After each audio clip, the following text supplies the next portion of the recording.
The American Heart Association does have a document on mindfulness and heart disease and whatnot, and loneliness, which leads to depression, who leads to consuming substances that you shouldn't, and not exercising, and yada, yada, yada, yada. I screamed so loud at him that I heard the sound reverberate that sheet of metal and come back to me. The guy may be just ready to put the pistol in his mouth, but he would not pick up the phone and call a brother and say, I need help. That's something that needs to change. Raw, uncut, and unapologetic. Welcome to Men Talking Mindfulness.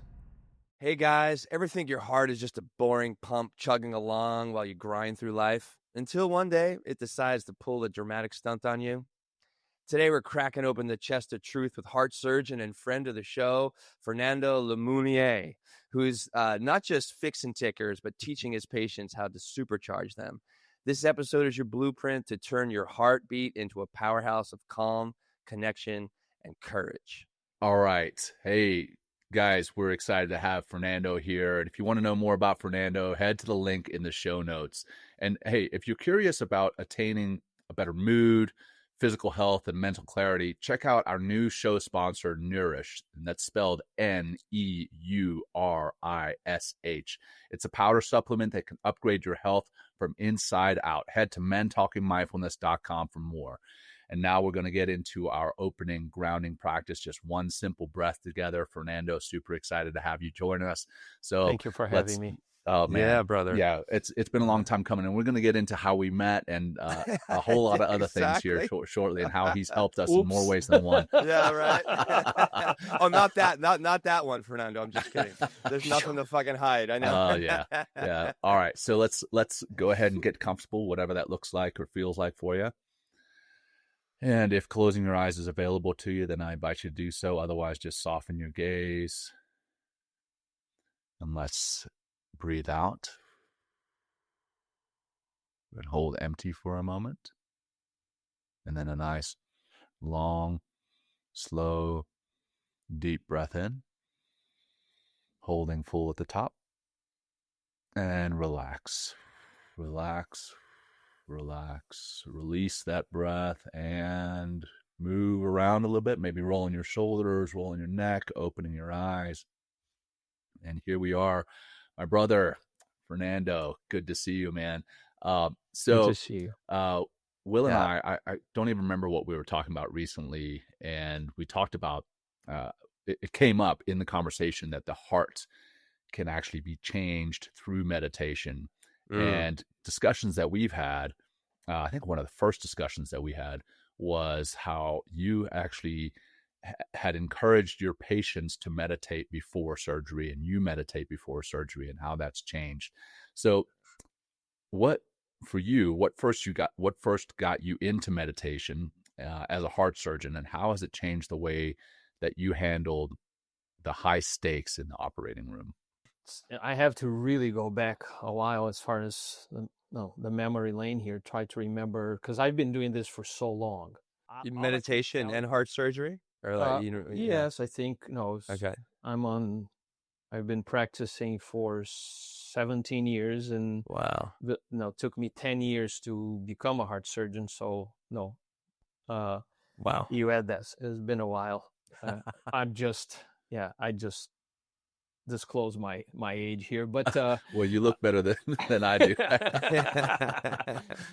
But so during medical school, nothing. You don't learn anything about that, and you just grind, trying to survive and succeed and all of that. Then during my training, during my general surgery training, which was about 6 years, I don't remember doing any of that. The same thing during my cardiac surgery fellowship.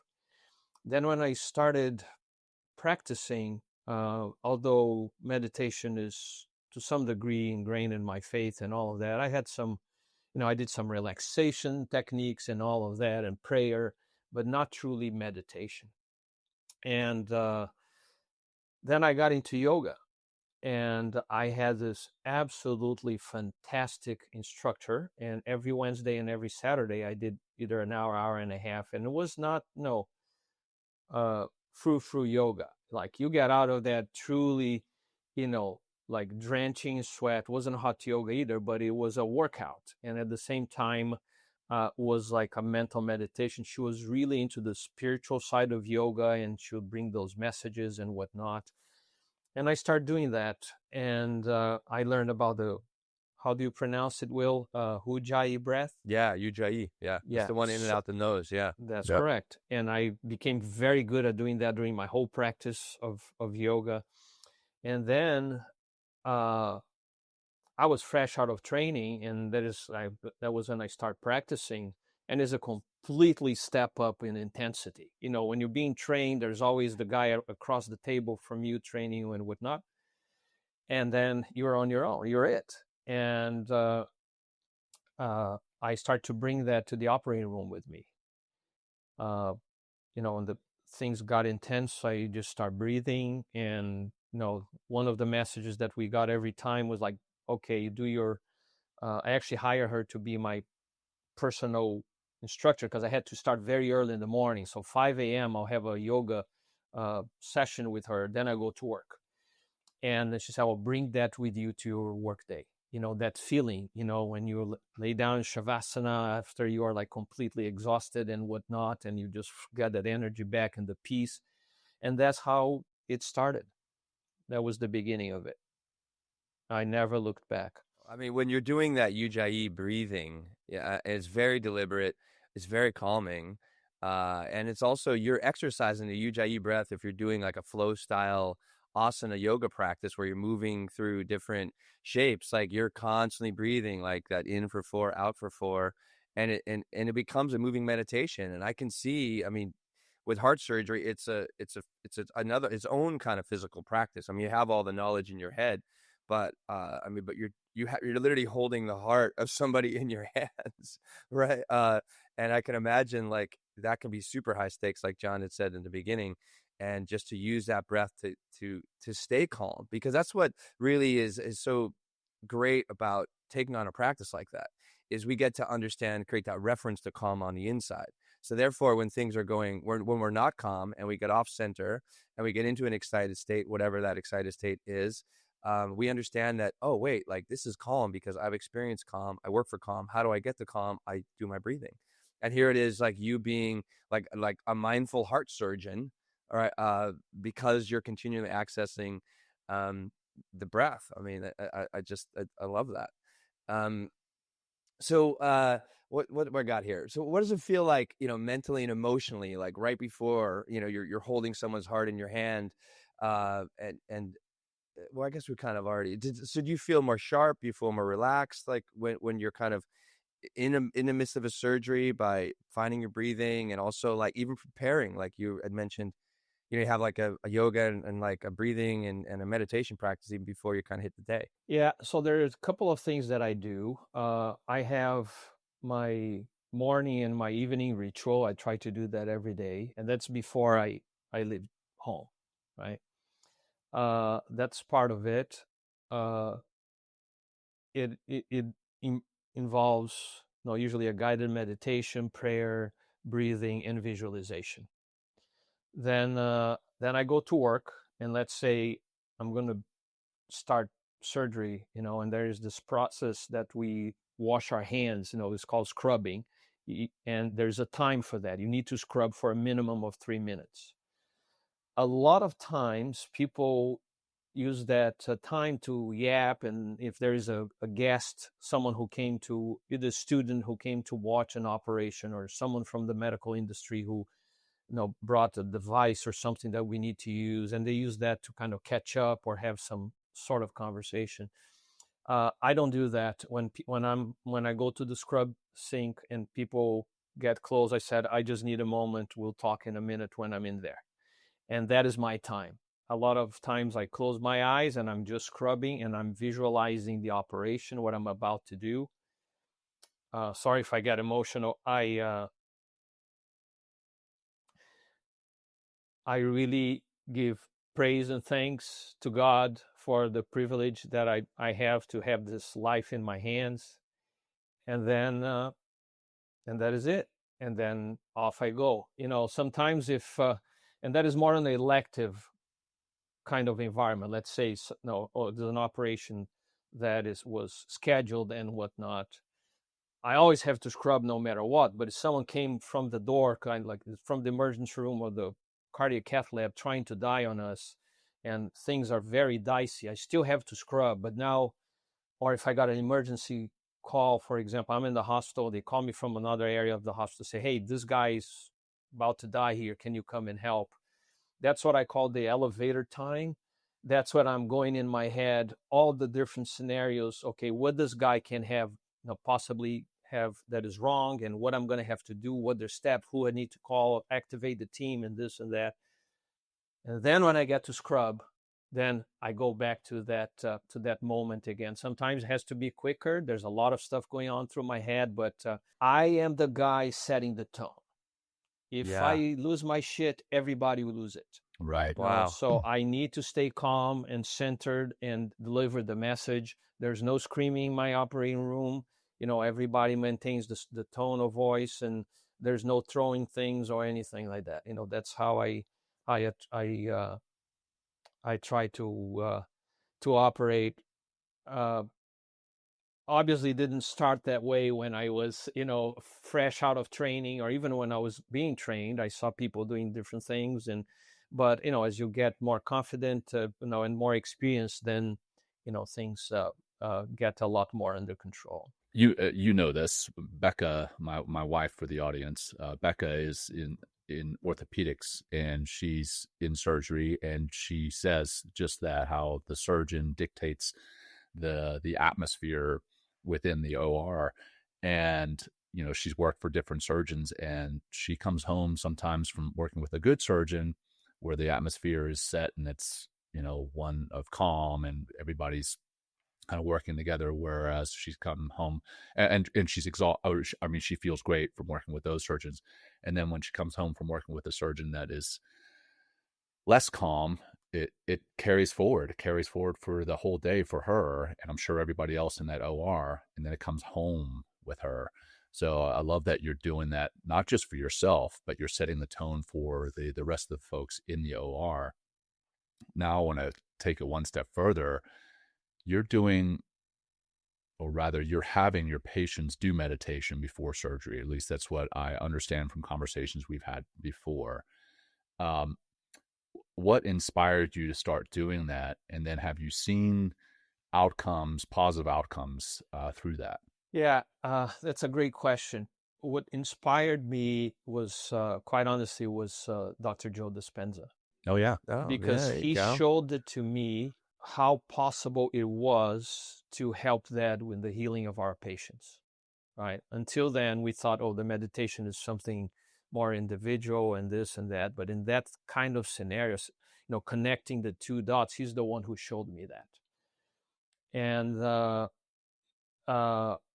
then obviously we know there's a couple of things that I've noticed is that, and we know that now, 95% of maladies are psycho-emotional, so to speak, right?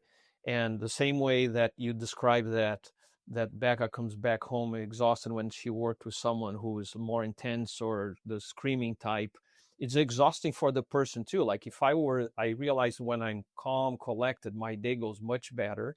I have a lot more energy, it's a lot less exhausting, right? And then translate that into like the problem that led the patient to have the disease or whatever there is. So I usually really take my time trying to understand, okay, what got this patient here, right? And the beginning, let's say they got the diagnosis, or you have coronary disease, or you just had a heart attack, and now you need surgery. So there's that shock and whatnot. And then you go talk to them. They think they eat healthy or whatever. There's this things that we already know, right? But then after we go through the technical conversation, I then ask them, how is life? Sometimes then that's when the eyes starts to wander. They look to the corner of the room, or they look to the spouse, or the tears starts to come down and whatnot. And so then that's, okay, this is what brought you here, right? And I have a very honest conversation. I tell them, what I'm going to do, it's not a fail-proof treatment. I'm just going to help you fix what brought you here today. But moving forward, we're going to have to make a few changes and this and that. And so we'll talk about that. I'll give you plenty of resources. And then I start talking about what do you do to relax, how are things going, and have you ever meditated? Some of them say yes, some of them say no. Some of them say, oh, I pray. Yeah, that's a meditation too. But nonetheless, I said, okay, how about if I do a 5-minute crash course in meditation with you right now? Are you open to that? And they say yes. So I close the door. Usually, hospitals can be very noisy and whatnot. Sometimes if there is a nurse, I tell them, don't let anyone come in the room. It's a very sacred and private moment. And then I take them through this very simple exercise. And you guys want me to describe what I do? Yeah, please. Okay. Yeah. So what I do is I have them close their eyes and just breathe. First, I take them to about 3 to 4 cycles of box breathing. Okay. Then I let them really exhale in a sense that not forcefully, but I have them take a deep breath in. And I said, now I want you to get all this feeling that you just got from the diagnosis. And I want you to let it all out. And then I just do that about 3-4 times. And then they just exhale. And then I said, now I want you to imagine that you have your surgery is done. And now you are waking up in the intensive care unit and you are pain-free. How does that feel? Oh, great. Okay. What is great? I want you to describe to me, how do you feel? Tell me I'm relieved. Okay, relief. What else? So then I go through a couple of, let's say, like elevated emotions, right? And then I said, like, I tell them, remember that. I want you to remember that feeling. Then I said, okay, now let's say that you're going home. Everything went fine. You had no issues. You're ready to, you were being rolled out in a wheelchair out of the front door of the hospital. How does that feel? And then I have them describe that again as precisely as they can. And then I said, tell me more. Not only how we feel, what do you see? What do you smell? And they say, well, it's a sunny day. There's a little breeze. I hear the birds and this and that. So then I said, okay, now you can open your eyes.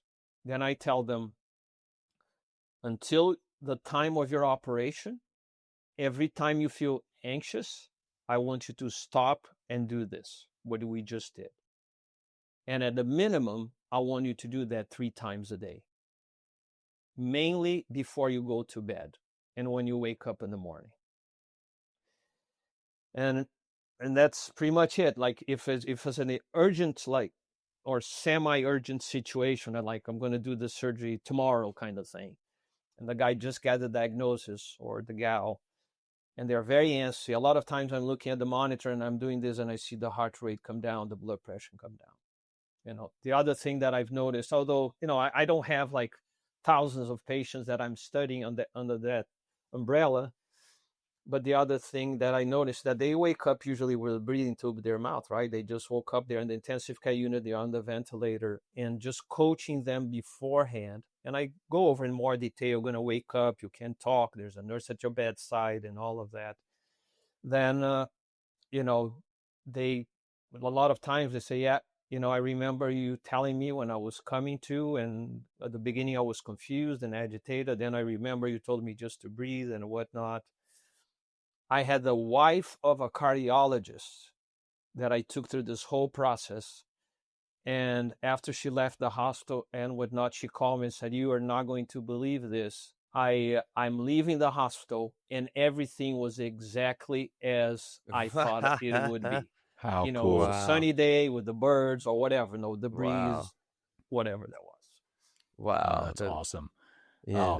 And, for, I've got a follow-up question, but just for our audience, when Fernando mentioned Dr. Joe Dispenza, Dr. Joe, he was a chiropractic doctor, right? A chiropractor.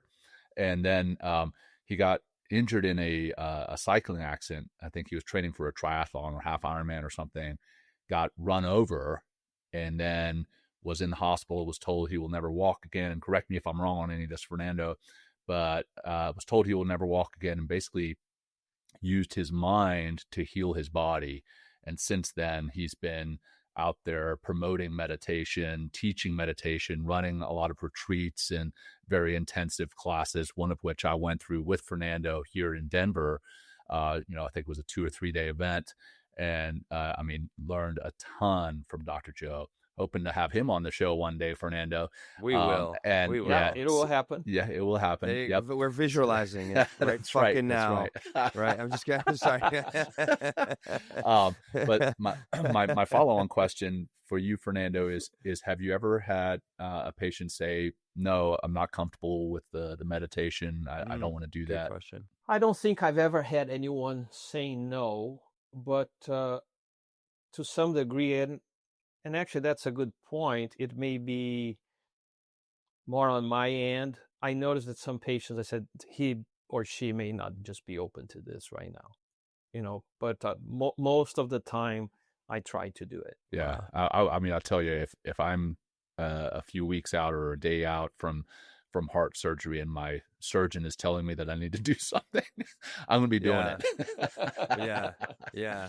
We're also in that situation. You're more of like an authority in there. And I really, and I'd imagine, hopefully I never have heart surgery. And if I do, Fernando, you're going to be my guy. I really hope you don't. Yeah, yes. I mean, right.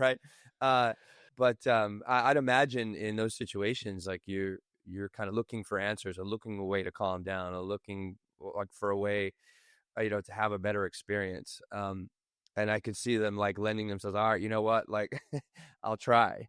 And just even your sheer presence and even the way you're conducting yourself, you talked about being honest. These are all like energies of the body that come through the heart and that are influenced by the mind, and the mind is influencing the heart as well. And there's a lot of fascinating science out there between like the mind and the heart connection. And I've actually been waiting to talk on the show about this for a long time. And I know you're not an expert in this, but we're going to talk about heart math a little bit. Okay. But if I can help. I'm going to add a little context here. So like we're all kind of, everybody is on the same plane. From their website, their information, it says Heart Math has been studying the heart-brain connection for over 25 years to understand how the heart influences our perceptions, emotions, intuition, and health. The Heart Math system, quote, empowers people to self-regulate their emotions and behaviors to reduce stress, increase resilience, and unlock their natural intuitive guidance for making more effective choices. Right? I mean, powerful, like really, really powerful. And they've so much deep science on this. Like, we'll add in the show notes here. You can check out some of the Heart Math stuff for yourself. But I thought it'd be good if we kind of dive into with a heart surgeon here and a man that, has studied some of this, but not like a Heart Math, ambassador, if you will. So what has been your experience with Heart Math, and what do you kind of know about it, and give us some of the ins and outs that can help inform us, like why this heart-mind connection is so incredibly powerful? First, honest answer is I wish I knew more. Okay. Okay. I really do. Yeah. And this is not tongue in cheek. This is very honest. And I think this was taught in medical school. I really hope that it was part of our day-to-day treatment arsenal, and it's not. Okay. As far as my involvement or knowledge of or with Heart Math, so this part of, I use a lot of their tools almost daily. That's part of, because you can name it different things, but at the end of the day is, heart-brain coherence and all of that, right? So that is one thing. The other thing with the programs that we offer at Give to Give Foundation for veterans and incarcerated and whatnot, and the indigenous, we have those tools in there. We actually have we have Heart Math certified trainers in all of that. So that is one thing. The other thing is I think the science behind it and the knowledge behind it is fascinating. Yeah, fascinating. I It mean, yeah, truly is. You just think of some very simple things, right? yeah. If I ask you uh, a question, hey, who did that? Or who are you, or whatever, you're going to say, you never say me, you say me, right? Oh, Right? Mm. You always point yeah. to the heart. No one Mm. points here to the brain, Oh, right? great Oh, point. I'm Yes. Will. I'm John. I'm Fernando. No, like here, right? How Yeah. how do you I'm feel? Will. Oh, I really feel this way. No one Mm. say I feel this way, Mm. right? Mm. Yeah. So that is one Yeah. thing. There's this whole thing. Oh man, I can go on and on. You can Well, just cut me off, but there's a couple maybe of yeah. things. We'll go to EMF. Like I think it's great to talk about the mind. What is actually a heart mind coherence and whatever else you want to add. But I think the EMF is fucking mind blowing. That we have a certain vibration about us, and it's really determined by how we're feeling, our moods, and you can feel someone else's heartbeat like 3 feet away, even 10 feet away, depending on how much energy they have in their heart. It's just phenomenal. Like if you really look into heart math, and what they've studied, the energy around the heart and how it really affects us, but also affects people around Animals us. can But yeah, pick up on that too, yeah, man. Like exactly. Yeah, horses, man. Yeah, horses are huge in picking dogs. up Yes. Yep, totally. dogs are Yep. really big. That's why if you're feeling a certain way, they will Mm-hmm. respond a certain way. Like if you're Yeah. anxious, Yeah. they'll a lot Yeah. of the time they'll feel anxious, or they'll Mm-hmm. feel the other side. They'll be compassionate towards you. It's wild. But Yeah. sorry, I cut you off there, Yeah. Fernando. Yeah. Think. No, Yeah. no, no, not at all. So there's a couple of things, right? So one of the things to say is that medicine has become very stale. Everything is about the next pill or the next procedure, and we have forgotten about the human spirit of the soul inside that body. Okay. Why am I saying that? Because to me, mainly taking people with heart issues to the operating room is the ultimate matter to matter treatment. I'm putting stitches in tissue, right? But we have to think about what brought that person to that situation. And it's usually something that we cannot put in a cup or in a petri dish, right? Because it involves the feelings, the reactions to the environment, and so forth and so on, right? And everything we know that now everything is energy at different rates of vibration. Even my hand, right? The if you go at the subatomical level is 0.9999999% empty space, and the rest is matter, right? And that is vibrating at a certain rate, right? You can, quoting Dr. Joe, he says, uh, thoughts are electric and feelings are magnetic, right? And everything, like our cell phones, right? It's electromagnetic frequency. Everything in the world is electromagnetic frequency. Just one last scientific example. You guys may have heard of channels of calcium, sodium, and potassium that we have in the cells, right? Mm-hmm. Yep. I So don't know. these so Nope. these are Yeah. gates. Yeah. So no, we have, for example, for us to contract a muscle, Yeah. you have calcium that needs to bind to the molecules of actin and myosin or whatever, or to have the heart rhythm and the heart cell to function properly. There are charges of potassium and sodium that needs to be exchanged. Okay, how does that happen? They are not physical gates like doors of your house. They are electromagnetic channels. So everything is electromagnetism. Everything. How come that is not really used in our armamentarium for treating people, right? So the Heart Math Institute really got into studying that, and hopefully we can get Rolling McCready in the show for and talk about that, because he was going to be way more qualified than me. But in the beginning, we thought, okay, the brain sends the signal through the heart, mainly through the vagus nerve or whatever, to control the rate. And when we have the fight or flight response, the adrenals release all of that adrenaline in the circulation and blah, blah, blah, blah, blah. And then we thought everything was here.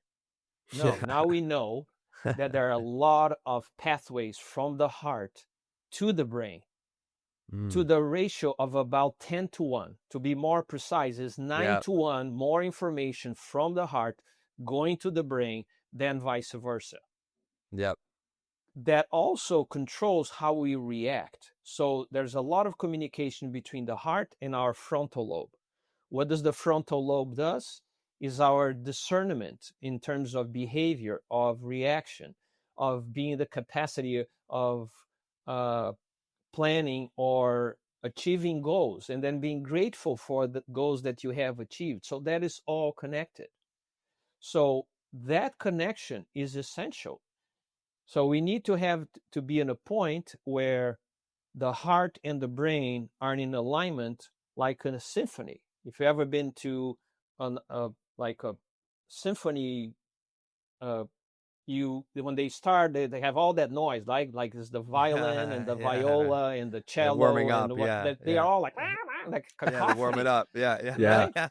Until the conductor comes in, boom, down everything is, and it's this beautiful sound. This like, how could someone compose that, right? How could someone think of that beauty and all of that? So I hope that answers the question. But it does. When we get into harmony, a symphony, we get to understand, like, I think the reason, and I'm probably pretty accurate on this, the reason we really only thought of the mind and looking at the heart and studying the heart from the mind is we didn't understand, like, when we really started to have the capability to really affect the heart, and actually go in and work on the engineering of the heart, like the energy of it was never really understood. Like, heart math has only been out for 25 years, and plus, like, a lot of until I think also the last 25 years, or maybe the last 40, like the energy of the human body, the human mind, and how it affects our experience is finally in the conversation now. I realize, like, how we feel, the social energy around us has a big effect. What we're saying to ourselves has a big effect. How we're conducting our lives has a big effect on us energetically, and it all really comes down, and eventually filters through the heart and has an impact, right, on our what we do. They say here in heart math, it's like to make more effective choices. So you can be heart led, right, and heartful, right, and heart energized and heart connected, and therefore you're going to live more of a, and from the heart there's more kindness, patience, compassion, so many wonderful things. Whereas, like, the mind is just, it's very transactional. It's all like give and get. It's all, it's all like ones and zeros, if you will, instead of, like, it is, right? Instead of the heart just having a huge, incredible impact on our entire being, not just our being, but obviously it affects, or not obviously, like, you can see it affects other people. And once people start to wake up to that, and we're going to get into it a little bit later, it's just like we can actually affect our entire experience by actually speaking to our heart, being with our heart. Part of that heart-mind coherence is really speaking to yourself in a way that brings forth the energy of the heart that makes you and optimizes you as a human being. And there are two points there, mainly because this is a show for dudes, right? The ladies that excuse me for a little everybody, bit here. It doesn't, everybody. But you can be heart-centered, and that doesn't mean you're going to be a pussy or you're going to be a doormat. Thank you. Yeah. Thank you for saying that. No, you can be heart-centered and be firm, but with compassion. Speak the truth with compassion. Yes. Right? Yes. It's the same thing when I'm talking to my patients. What I'm going to do, like, chastise him or her and say, you've been an idiot because you've been eating McDonald's and doing this and that, and you can't control your shaming stress. People. Yeah. Right. Shame works great. No, it's a point of, everybody's trying to do the best that they can with what they have. Right. But I have to say, the sages of old, they were right. And to some degree, the same line that what I was saying, that this path that our medical industry and environment took from whenever it was that, all that was alternative, or there was not a pill or a procedure, not only was labeled as charlatanism, whatever it is, but it was actually banned. And if you go that route, you lose your license. Like, what? Yeah. Yeah. It's just like, it's crazy. So it's good that people are waking up to that. And, and hopefully we'll get more and more, and that will become mainstream. Yeah. It's slowly happening, I feel. It is. John. We're starting to see that. We see that in people who listen to the show. A friend of mine he's become a friend of mine and a business advisor. He reached out to me a few weeks ago, maybe a few months ago now, and he mentioned that he was a distance runner, and he ran a 5K, and at the end of the 5K, he had a heart attack, and they medevaced him in the helo. I forget what do you call that in the civilian world? We call it medevac in the military. We get it. We get what you're saying. Yeah, right? You know what I'm talking about. He was fucking helicopter. He was in the helicopter. All right, Yeah. it's helicopter. Yeah. For the layman like me. Right? No. So he was in the helicopter going to the hospital, and he remembered a meditation that I taught him, which was nothing but simple box breathing. And he did the box breathing on the way to the hospital, and he attributes that to saving him. Certainly, I'm sure the surgeries or the stents or whatever that was put in afterwards helped, but he says the meditation is what changed it. And I love hearing that, and knowing that people's hearts and minds are changing to be open to this stuff in all sorts of situations and all sorts of scenarios. But I want to change the kind of the flow here. I want to talk about for men, we've talked about loneliness in the past and social isolation. And this is where I'm going to bring in how Fernando and I met. We just got introduced via text, and it was literally the day that my wife had our third child, our youngest daughter. And Fernando reached out that day. He's like, how can I help? And I was like, Fernando, I barely know you. Like, who the heck are you? And he drove to our farm, which is not close to where Fernando lives. It was, quite a bit. Drove to our farm with a huge dinner and took care of us. Didn't ask to come in. He just showed up, texted me, hey, I'm here. And I went out and got so much food and brought it up.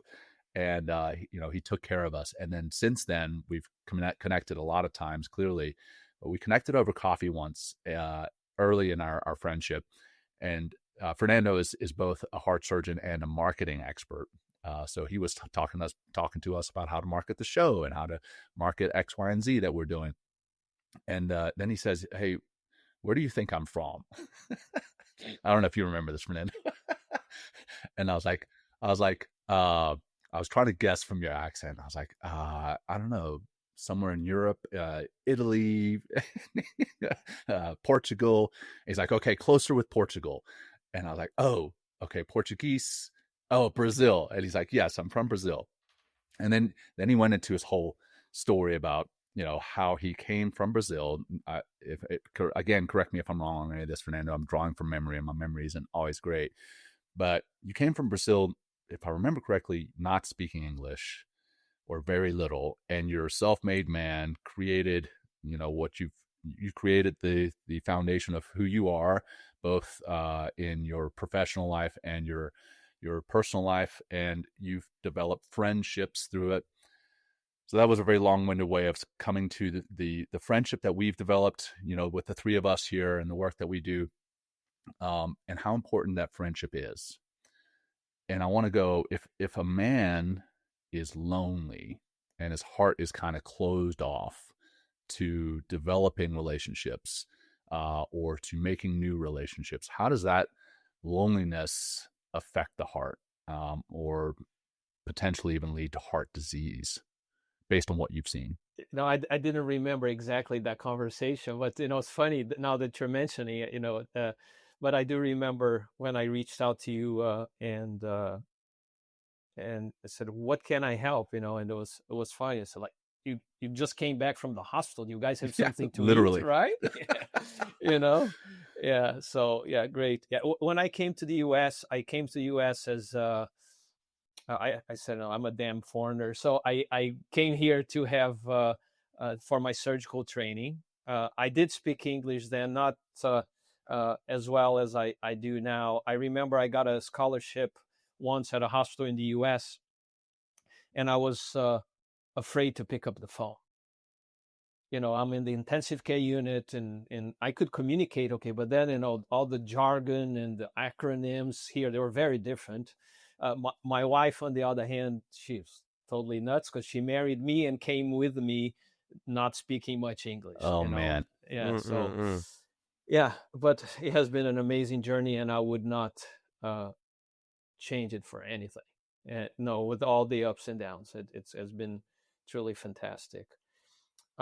Loneliness is proven. Actually, the American Heart Association does have a this multi-page document on mindfulness and heart disease and whatnot, and loneliness, which leads to depression, who leads to uh, consuming substances that you shouldn't, and not exercising, and yada yada yada yada. They all lead to increase in not only heart disease but all cause mortality. Okay, so there's no doubt about it. I think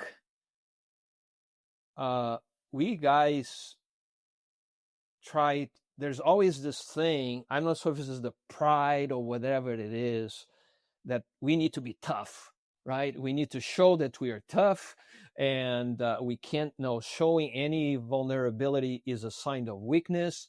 And I can't cry, and I can't this, and I can't that, and that is just, you know, is just a spiral down that will lead us like nowhere, nowhere. So I think it's building uh, that network of people that you can trust. It doesn't matter. You don't need to talk every week, right? Sometimes, John, we just catch up, right? And how are you doing? And we'll have the most open conversation. Sometimes it's for 10 minutes because that's what we have, but that's enough, and I have friends like that too, and we need to be more open to that and understand that that is part of being a healthy, thriving human being able to use those tools and the connections to overcome our own obstacles. And a lot of times, like, holy shit, you're going through the same thing that I was or that I am now, or yeah, and I think it's fantastic. Well, it makes me think of the blue zones that are out there in the world, and one of the key metrics that actually creates a blue zone. Blue zones are areas across the planet where people are, or live in their hundreds or 90s, and one of the key elements that is not just the food, not just how they exercise the body, but how much social connection they have on a regular basis.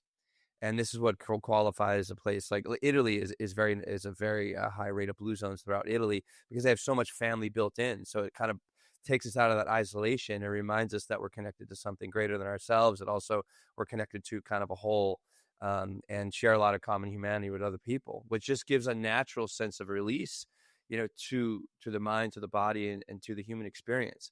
Um, what about stress and anxiety and overworking? Like, how does that tax the heart? And what are some of the, and what does that look like down the road if you keep kind of living that lifestyle? Well, I was just thinking, when people get constantly, stimulated by the adrenal response of stress, right? Yeah. Yeah. A lot of people like to use the thing of, oh, you're being chased by a cyber tooth, tiger, whatever. We are in 2025. I haven't seen one yet, Yeah, I but know, we right? have the proverbial, cyber tooth tiger, which is this environment that we put ourselves in. It's the anxiety of, I need to have more, I need to do more, I need more this and that. And that in itself, yeah, I'm not downplaying the stresses that we have in life, but I think it's very important how we react to that. If you let that, put that in that, as in that spiral, and we're constantly being stimulated, there are two things that happen. One, in broad strokes, is we end up getting addicted to that biochemistry. So we learn not to relax, not to allow ourselves to be in that state of peace, of relaxation, of accomplishment, of gratitude, because you were addicted to it.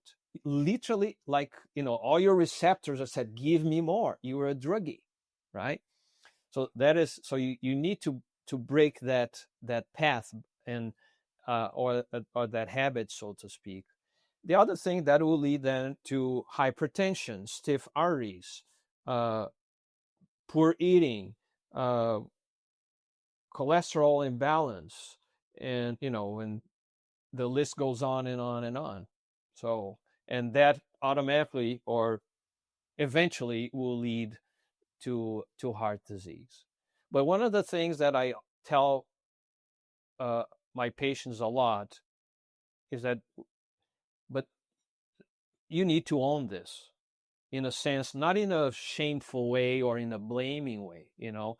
They say, well, I have that running in the family, and the genes and this and that. Yes, there is a genetic component, but the way that I explain to them is like, the gene is like the gun, and the environment pulls the trigger. In other words, the environment that you put yourself in, the environment that you put your cells in, that's what's going to put the trigger. Because you may have the gene, and we have a bunch of genes. Some of them are doing nothing, right?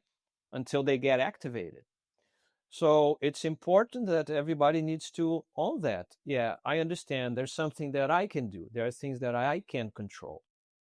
We can't control everything, but at least do the best that we can in controlling the things that we can. Yeah, control your state of peace. Control how you're showing up. Control the energy that you're putting in your heart and the energy that you're expressing from the heart. I mean, it is all doable, but this is like, that's why we practice. That's why it's important to have technique. This is why it's important to even listen to information like this, because it's like, that's where it starts. It's like, oh, wait, like I should look into that. And then you go and do some box breathing, UJE breathing, or, work on some heart coherence through heart math. And then you have this experience like, holy shit, like this really makes a difference. And then you're potentially addicted to something else that is healthy, and you begin to change your habits. You talked earlier about, so we just touched on isolation, we talked on relationships, and we talked about how, there's so many messages coming from the heart to the mind versus the other way around, 9-to-1 ratio. When a man opens up his heart, or rather, let's flip this around. When a man doesn't open up his heart to do this kind of energy work, how does that hurt relationships with, their spouse, their kids, their buddies? And then I guess that's tied very much to the last question. By hurting those relationships, that hurts the heart. But how does that hurt the relationships that you've seen? Oh, that's a profound question. I think every relationship, to some degree, is a mirror of what and who we are. Wow. Right? Yes. One of the reasons that I went to look for more meditation, and also, mainly that I dove into Dr. Joe's work, was that I walked home one day. I was going through a very difficult phase in my career where taking care of my patients was not a problem, but the politics around and everything surrounded was very cutthroat. I was on call every night for I don't know how many years, which means like even if I was not officially on call, I'm still getting the calls at 3 a.m. and this and that. So goes to several things there. There's the stress, there is the lack of sleep. No, a lot of people say I sleep when I die. No, you're gonna like kill yourself, but not doing, sleeping properly and having good sleep and whatnot. Anyways, I walk in the house one day, and my son, 2-year-old at the time, he wants to do what a 2-year-old wants to do, and he comes close to me and he's not doing what I'm telling him to do, and I just snapped, man. And we were in front of this door that has like this powder room that had on the wall, there's this piece of art. There was a sheet of metal, whatever. I screamed so loud at him that I heard the sound reverberate that sheet of metal and come back to me. Wow. Sorry. No, man. I understand how you're getting emotional over this. I've been there. I've felt that. So totally get it, brother. So I got to my knees and I got tears rolling down my face, and I apologized and I hugged him and I said, I'm sorry. And I said, this is not going to work. So I know the next morning I'm having a conversation with my wife at the kitchen table, and I said, I don't know what I'm going to do, but if I continue like this, I'm going to be dead in a year. And I quit my job. The house was for sale the next day. We reorganized our lives, and it took a lot. People said that I was crazy, and what are you thinking, and this and that. Well, crazy was for me to continue in that environment, and it was the absolute best thing that I did in my life. I don't regret one bit. I went through, no, it wasn't all rainbows and unicorns after that. All of a sudden, yeah, it was hard, and that was part of my relationship with my son. That was not acceptable to me, and I had to make a change. I also brought, I grew up in an alcoholic family, kind of weird environment. When you're growing up, you think like, what do you mean that your house is not like my house? You don't know, right? You don't know any better. You're a kid or a teenager. That's the only environment that you know. But then I learned that I brought a lot of behavior from that environment, survival behavior, that was also translating into my relationship with my wife and my son and others around me. So I had to go to work. Was it pleasant? At the beginning, no, but the results were freaking amazing. So that's all part of it. And meditation was involved in every single step. And not every meditation is bliss, right? You sit down and you see angels and what? No, some of them are freaking hard. You're wrestling with your mind and with your thoughts. There's someone that I don't want to forget to mention, which is Commander Mike Devine. I don't know, John, if you ever worked with him, or Will, if you're familiar with him. So he is a fellow SEAL. He's been on the retired show, Navy right? SEAL commander. Has he been on the show? Yeah, he has Mark his own show. He hasn't been on ours. He's going to come on ours. Yeah, we had Mark Davini on. Devine. We had that was Rich Davini. But Rich Davini. Okay, yes. Okay. Mark Devine is another fellow SEAL commander. Big yoga guy. Big meditator. Teaches meditation to SEAL candidates before they go to training. He's been highly successful in getting his folks through SEAL training, more so than I think anybody else in the world. Mark Devine. Yeah. So when I was truly in the dumpster, I read his book, The Way of the SEAL, and I said, wait a minute. So if you can be a Navy SEAL with a heart, I think I can do that too, and I put his stuff to the test and whatnot. And, and he talks about, he has some techniques, and one of them is that, the thoughts will come. To me, one of the things, being a little more specific on the realm of meditation, that I couldn't resonate with was this thing that you're going to meditate and your brain is going to be empty. I don't think the brain was designed to be in that state. They're always, electrically and magnetically, the brain is always vibrating at some rate, right? And that doesn't mean you can't have a single thought, right? So that's how I learned. Yeah, it's a thought, let it go, or whatever. There are a bunch of techniques. We don't really need to get into that. But anyways, that was a tremendous impact. I'm still a work in progress. I don't want you guys to think that I'm all put together and this and that. I have my moments and I struggle to this day, but I'm always searching. I'm just not going to give up, because every day is better. Yeah, agreed. And we have free will, and that free will, and if you want to exercise that free will, it can help us to get to a practice and ground into these practices. Or, free will, even though you might not be exercising it as freedom, like you can just upload and develop a whole lot of bad fucking habits.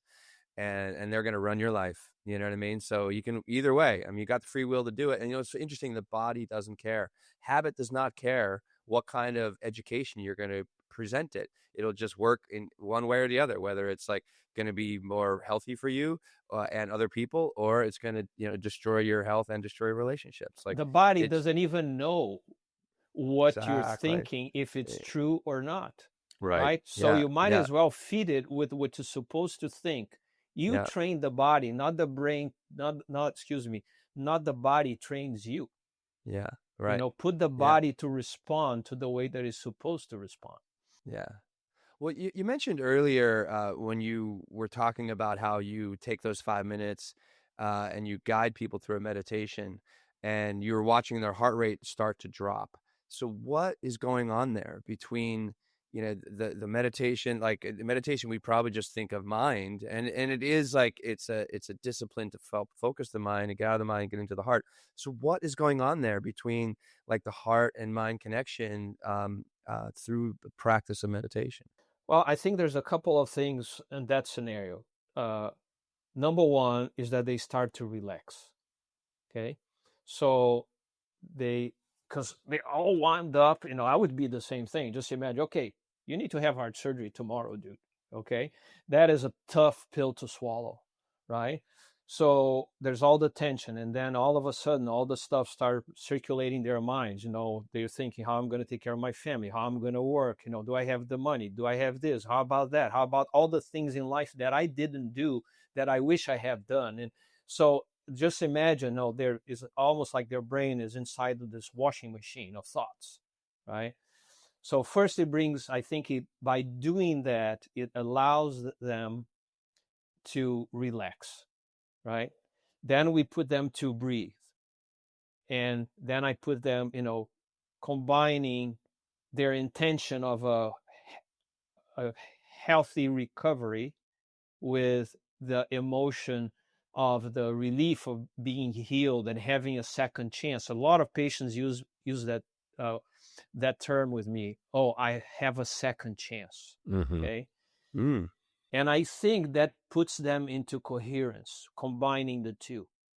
Now, relaxation and coherence is not the same thing. For example, I may be in the middle of an operation when I'm not relaxed at all, right? I'm very focused and whatnot, but I'm coherent. In other words, my heart and my brain are in coherence. So I don't need to have a low heart rate to be in coherence or be totally relaxed. But obviously, in what you're describing, Will, it does, it I think is a combination of the two.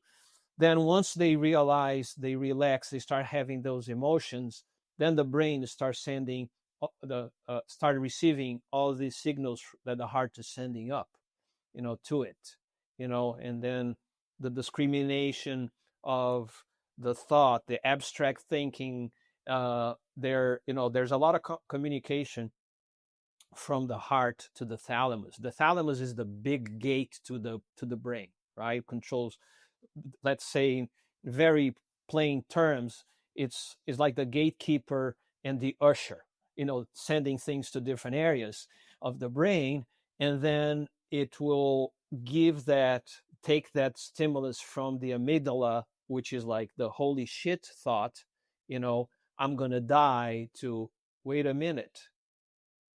There's something more here than that. And then the whole, let's say, the dial just comes down to it. It's to a different level. Yeah. Back to baseline or closer to baseline. Even. Yeah. Right. Or hopefully below baseline, because if the below. baseline is the stress baseline, we don't want that, Yeah. And unfortunately, some people do need the wake up call. That's what they need. Yeah. Right. Most people prefer the pill to the exercise. Right. Look at I won't say the commercial name. There's this pill for diabetes now that people are taking like candy to lose weight. Well, I will jump on that because I just started taking that myself, Fernando. The GLP-1 specifically, I'm taking tirzepatide to help me to lose weight because I've kind of hit this plateau. But I have been doing a lot of research on that. People have been losing muscle because of the GLP-1 is a peptide, where that is a protein, right? It's a microprotein which replaces the protein that you're taking in. So your body tries to work off that, and then the muscle fades. Um, but I've in my mind, I guess, justified it in that I have willpower, and willpower is a finite entity, and I I struggle with willpower against the sweets, man, as Will knows. Freaking ice cream and chocolate. I've been doing well, but the trip to Australia put me back a little bit. Shit! Right. So What were those? What were those things called? Damn, Tim Tams, man. Tim Tams. So, but anyway, I understand the point that you're going down, man. Is that we're often looking for the quick fix, and I'll admit right now I am looking for a quick fix. Or at least I'm looking for a tool that I can use to assist me in the short term. But a lot of the time, people do use that as the only thing, right? Like a lot of people using this GLP-1s, the Ozempic, the Mounjaros, whatever they all are. They're doing that alone, and they're losing weight, but they're not doing anything else to live that healthy lifestyle, right? They're not doing the resistance training. They're not getting out into the gym. They're not doing a little bit of cardio. And you are giving them that second chance. And now they are going to take that second chance and try to live that healthier, happier lifestyle. It's kind of like the Tim McGraw song, right? When Tim McGraw asked him what did he do when he found out that he didn't have a whole lot of time left. He said, I went skydiving. I went Rocky Mountain climbing. The guy who had been terminally diagnosed, he lived his life in the last part of his life. So yeah, sorry, I digress. I got off on a tangent there. So for a guy who's listening today, right now, Fernando, and maybe he's stressed or facing, and anybody, it doesn't just have to be a guy, for whoever's listening, maybe they're facing a health scare. What is one easy, no, I don't want to say easy thing. What is one thing they can do right now to help to calm their mind and maybe connect with their heart and start feeling more gratitude and really start to get that healthier heart through meditation or gratitude practice or whatever it may be? I think the most important thing I would say is give yourself permission to do so. Give yourself permission to be wrong. Give yourself permission to do it poorly. Give yourself permission to forgive yourself. One of the definitions that I like the most about forgiveness is that giving up hope that one day you're going to have a better past. Giving up hope that one day. Say that again? I'm sorry. Forgiveness is giving up hope that one day you have a better past. Oh, man. I love that. Right. Yeah. I love that. Right. How, like what I described about my son, I had to forgive myself. The remorse and the shame that I have from that incident alone, it's just tremendous. But I can't let that, be a monkey on my back for the rest of my life, and I had to give myself permission a lot of times. And sometimes it's small things. It's like, give yourself permission to have fun. Yeah. Sometimes we don't. Be playful. Fuck yeah. That's Thank correct. You for saying that. Yes. Like Jesus said, just be like the small children. Yes. Yeah. And so many other, teachings out there. I don't want to sound preachy. No. Dive into your faith, whatever that is. Yeah. There's a reason that those teachings are around for millennia. Right. That's truth. So I think that's step number one. And then, build your network. Look for help. Ask for help too. That's the important thing. Yeah. With the, I learned a lot from the team guys with that, John, is that through the Gift to Give and the Seal Future Foundation that I have the privilege and honor to I'm wearing the Seal Future Foundation hat right now. Yeah, I see that. Wow. And that's how we met, right? Yeah. So I learned that a lot, is the guy may be just ready to put the pistol in his mouth, right? But he would not pick up the phone and call a brother and say, I need help. And that's something that needs to change, and understand that asking for help is not a sign of weakness. It actually is a sign of absolute courage and strength. Yeah. And Raising the hand, hey, I'm drowning here, please throw me, the lifeboat, so to speak. Right. Yeah, they're or the lifesaver. I'm gonna mess up the name. I think it's the boy, the mole, the fox, and the horse. It's an old book with these beautiful images drawn of this little boy who meets a mole, then meets a mole and a fox, then meets a mole and a fox and a horse, and he can talk to them, and they talk back. and he asks the horse in the story. He says, "What's the hardest thing you've ever said, or what's the scariest thing you've ever said?" And he said, "Asking for help." The horse says, "Asking for help." But then he goes on to say, the horse, he says, "Asking for help is not quitting. Asking for help is refusing to quit," or something to that effect. Man, And I've that's always thought, powerful. oh man, right? I've always thought that was amazing. And that's an amazing way to look at help, is it's actually a sign of strength. And it's a sign to show, you know what? I'm not quitting. I'm actually asking for help. I want to continue this, but I need help to do it. So, Wow. well, man, I don't know any better way to wrap up the show. Will, be a stallion. Be a fucking stallion that is not afraid to ask for help. Just kidding. With heart. With heart. There you go. With Exactly. heart. Even better. Yeah. You're right. And and that's where, and we say it all the time, that's where courage comes from. Courage and bravery. It's in the heart. It's in the heart. I mean, it's a French and Latin word, cur, which means heart. I mean, that's where courage comes from. There you go. Dig down in there, and I would also say develop your practice too. Like, develop these tools, develop a relationship to your breath, develop, we have our meditation courses going on now. We'll have another one in the future. Find your practice, find your stillness, find your practice of meditation.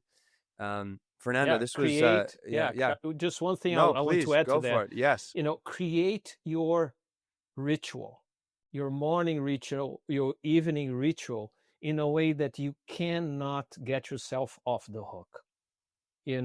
Put yourself in a corner that you have to do it. Talk to your buddy, get a swim buddy or a partner that will gonna hold you accountable. Because it's very hard to succeed alone. Nobody succeeds alone, no matter what. That's true. So that's true. Yeah, 100%. Connection. There it is, all right there. Right. It's the social piece. It's like what it takes to connect to other people, what it takes to connect to yourself, connecting to a higher purpose, and having a ritual, which creates like its own natural health value, is so incredibly important. So you can start fresh and like really express that free will that you have in a way that really makes a difference to yourself and other people. Beautiful, Fernando. I really appreciate this conversation. It's nice to talk about the heart. Yeah. John, I think you were going to say something. Yeah, no, I was just going to wrap it up saying thank you, Fernando, for a fantastic episode, very educational, very enlightening. So we appreciate you coming out and joining us, and definitely look forward to airing this and listening to it again. So we'll wrap it up. Will, if you want to close it with the grounding practice. Yeah, let's actually, we talked about the box breath was mentioned a few times. Let's just do like a few rounds, for the sake of time. But as I move through this, and if you're feeling pretty good, go for 5 more rounds or whatever it takes to really, this will really help you to calm down. This will really help you to get into your heart, and get into that relaxation response, which you spoke to earlier. And it's really simple. There's just like a box, there's 4 corners or 4 sides to the box. We're going to, inhale for 4 seconds, hold for 4, exhale for 4 seconds, and stay empty for 4 seconds. We'll do this 3 times. And you can also increase the volume of breath as well. You can do like 7 or 8 count, but equally throughout this beautiful little, what they call equilateral, not triangle, but work or square. Perfect square. Right? Square. Okay, sorry, fucking rectangle. Shut up. I'm just equilateral triangle. It's a quad. I was talking about that earlier. Yeah. You guys are so mean. Anyway, Whatever, man. When you guys start have some talking heart. biology, that's when I lose it. But if you go math, that's me. I'm good at math too. Anyway, okay. And for those who want, you can even add like a thought or a mantra to each side of the box. Yeah. Yeah. Okay. Or do you want to add? You want to do this one? You want to do this breathing practice, Fernando? If you like, please. If you want me to, I would love to. Yeah. Sorry, we usually goodness. ask in the beginning. We're putting you on the we'd be spot, honored. man. Oh, We'd be honored. Oh, he's fucking pro, dude. He is. He's Yeah. pro, right? All right. So we'll have everyone who's listening. Hopefully, obviously, if you're driving, don't do that. But sit down with your spine straight. Put both feet on the floor. If you can kick your shoes off, that's even better. Take a deep breath in and let it out. I'll let you know when we're going to start the boxes, not quite yet. Deep breath in and let it out. As you keep breathing, I want you to set up an intention for this short exercise based on the conversation we just had. Relax your shoulders, let it drop. Keep your spine straight. Connect to the God within. Deep breath in. We're going to meet all together at our exhale. Exhale. 3, 2, 1. Inhale. 1, 2, 3, 4. Hold it. 1, 2, 3, 4. Exhale. 1, 2, 3, 4. Hold it. Inhale. Hold it. Exhale. Hold it. When you inhale with a sense of lightness at the top. Inhale. Hold it. Exhale with lightness at the end. Hold it. Think about your intention. Inhale. And feel it. Hold it. Exhale.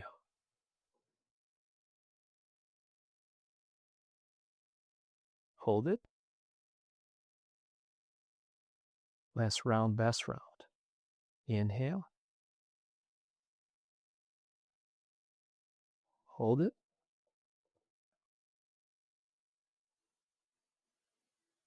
Exhale. I'll go back to a normal breathing through your belly. Slow, deep breath in and out.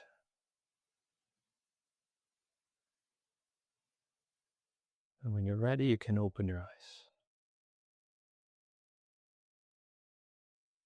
I always feel more relaxed after that. Thank you, Fernando. Me too. Thank you, Fernando. This is, yeah. Thanks, and thank guys. you again for joining us and sharing your wisdom and having some fun with us too, man. That was a blast. It So was a blast. Thank you so much. I'm honored. You guys are crazy to have me on, but thank you. not at all, man. I think you were exactly who we needed. So thank you for that. Thank you. Yeah. And Will, I'll turn it over to you to wrap it up, man. Just big thanks. You know, a lot of wisdom dropped here. Just start one thing, everybody. Listen, just start one thing. Do that box breathing. You know, take care of your heart. You know, don't be afraid to open up your heart either. I think is really important, and connect to yourself, connect to others heartfully. And Fernando, thank you. John, great to see you. Thank you, guys. All right, everyone. Be well, everybody. Well, thanks for listening. Thanks for tuning in. Until next time, take care, everyone. Peace. Yeah, thanks, sir. Thank you. Peace. Thank you. Thank you for joining us today. We hope you walk away with some new tools and insights to guide you on your life journey. New episodes are being published every week, so please join us again for some meaningful discussion. For more information, please check out mentalkingmindfulness.com.